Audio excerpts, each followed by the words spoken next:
with technology. Plus, girls state delegates learn about the media. Stay tuned. Trojan Vision Nightly News starts right now.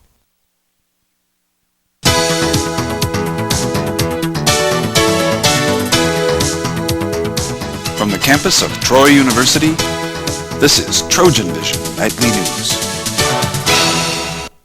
Hello and welcome to Trojan Vision Nightly News for June 11th, 2009. I'm Sean Sporman. And I'm Megan Picklesheimer. Thank you for joining us this evening.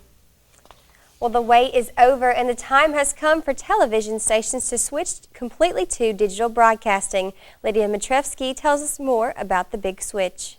DTV, or digital television, is a new type of broadcasting technology that provides better picture and better sound.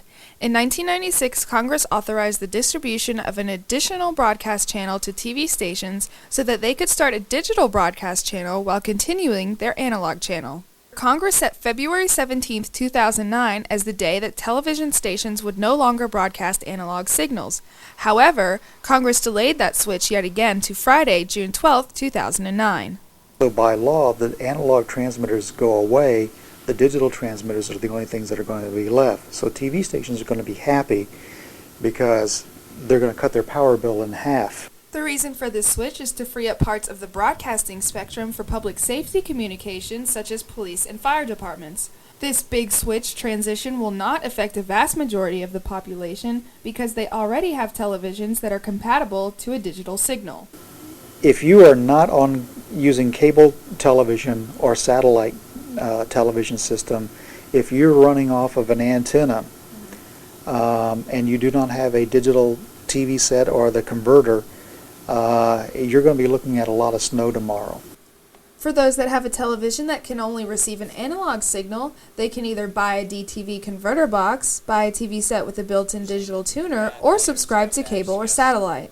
And for those that have to purchase a converter box, the National Telecommunications and Information Administration is issuing households up to 2 converter box coupons, each valued at $40, to help pay for the cost of the converter box. It's going to work, but it's not going to be the greatest picture ever. It's okay for in the interim, but it will probably motivate you to go out and buy a real digital television. Lydia Matrevsky, Trojan Vision News. To learn more about the big switch or to apply for a converter box coupon, you can visit www.dtv2009.gov, actually. Kids from across Southeast Alabama converged on Troy University where youth and adults connect, interact, and work together to make a positive change. Amber Carter has the story. Students from across the state participated in the Alabama 4-H Roundup Thursday afternoon at Troy University. Students ages 9 through 19 participate in regional contests that helps develop confidence and knowledge through group projects and recreation. David Garrett, 4-H Regional Extension Agent, tells us about the competition. The 4-H Regional Roundup that we're having at Troy University today covers 12 counties. The 4-H members have to participate in contests at the club level, the county level, and then they get to come to the regional level here and have all these different contests. I think there's about 20 contests that will be taking place over the next 2 days. The 4-H family-friendly atmosphere provides students with a better understanding of agriculture as well as better leadership skills. County winners talk about why they enjoy 4-H and the benefits of joining. How to be a better leader and to make people not be so shy. I like to bring the outgoingness about the person out, and so we have made a lot of friends, and friends that were shy just blossomed out like a flower. I learned that you don't have to just be born to be big. You can work on it, get in different groups, sororities, like 4-H is good. Kids compete in contests and activities such as growing their own produce, lawn tractor operation, properly cooking chicken, and many more for the next 2 days. Amber Carter, Trojan Vision News. And the winners from each contest will be announced tomorrow in the Trojan Center Food Court.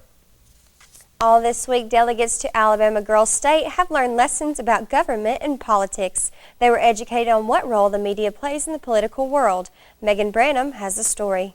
Some of the Alabama Girls State delegates had an opportunity Thursday morning to listen to and participate in a panel discussion on politics and the media. The panel included a former WSFA news anchor, Carrie Kurlander, former press secretary to Senator Jeff Sessions, Katie Boyd Britt, and former anchor of For the Record, Tim Lennox. Britt said that she hoped to inform the delegates about the role that communication and the media plays in politics. To speak to the young ladies about communication and politics and the media. I worked on Capitol Hill for 3 years and just kind of explained to them the difference in kind of what we package and what they see as constituents. After the discussion was over, the 3 panel members called up 2 young women who are in the race for governor of Girl State and gave them a chance to display their communication skills. All of the delegates had a chance to ask the panel questions, and several of them took that opportunity.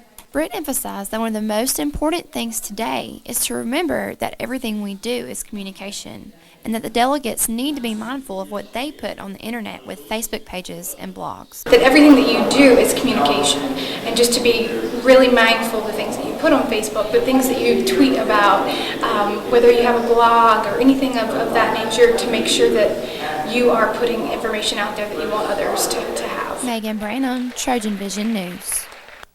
Tomorrow, the delegates will travel to Montgomery to visit the Capitol and Governor Bob Riley. This week, the Alabama Governor's Youth Leadership Forum has given youth with disabilities the chance to become better leaders. But last night, the delegates took a break from their lessons to have a little fun. Vicki Harris has that story. Wednesday night in the Trojan Center ballrooms, the delegates of YLF put on a talent show to show their peers just how talented they really are. Co-chairman of the conference, Bunny Cannon, on the night. And the talent show gives individuals with disabilities an opportunity to show their talent. Most of them have never had an opportunity to get up and perform before a crowd, so it's an affirmation talent show to give them some affirmation for their talents and skills. The show was a fun-filled one with everything from singing to praise dancing and even a little acrobatics. But as Cannon tells us, the delegates were having a good time as well as learning. Self-advocacy and the opportunity to challenge themselves to do things that they've never done before, and they learn that they can be affirmed by others if they get up and take the chance to try something new. A couple of the counselors tell us how amazed they were with the performances because it showed them a different side of the delegates they didn't know existed. I loved the performance tonight. I thought a lot of people that were shy and kind of timid opened up, and I think that they all appreciated each other and what each other did. Because when they can get up in front of their peers, then they can get up in front of other people and stand up for what they believe in and do public speaking, because, I mean, that's one of the things that I think you need to really work on, and so definitely getting in front of their peers helps that. Mickey Harris, TrojanVision News. The delegates wrapped up the week-long forum with a graduation ceremony this afternoon. And now taking a look at news from around the state, testimony is underway with the trial of a suspended Brooks High School history teacher charged with assault in a fight with a high school administrator. Prosecutors contend Alan Wilson assaulted Denny Ballou before classes began February 6. Wilson remains suspended with pay. And next in state news, the mayor has announced Mobile's favored route for a high-rise Interstate 10 bridge over Mobile Bay. Mayor Sam Jones said yesterday the proposal is for a route that would pass near Bender Shipbuilding and Austall's Giant Shipyard and connect the existing I-10 Bayway Bridge to relieve traffic congestion in the I-10 tunnels.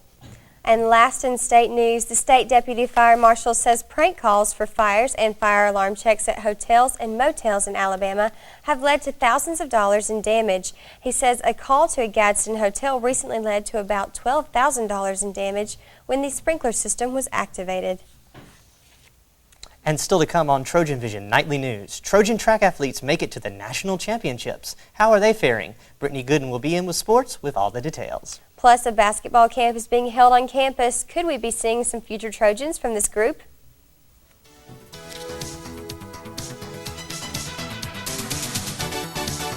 We started a day.